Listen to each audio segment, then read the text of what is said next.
clicking sound on a BMW X5 M-Power 2016.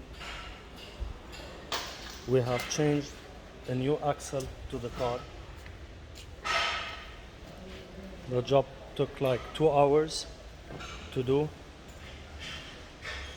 and this is the old axle. Here has been changed, and we installed a new one in there.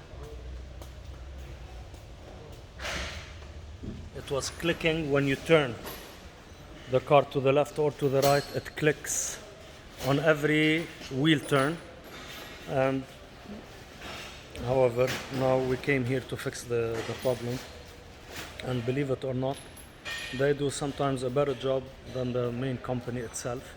This is here in UAE, Abu Dhabi Musaffah,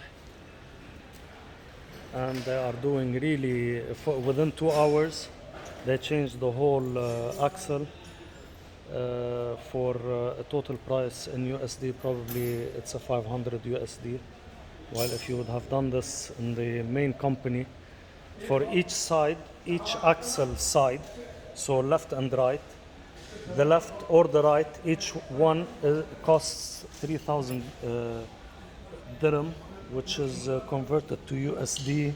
It would go to about $750 just one axle, brand new.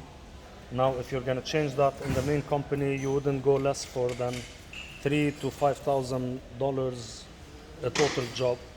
However, here it costed 500 USD.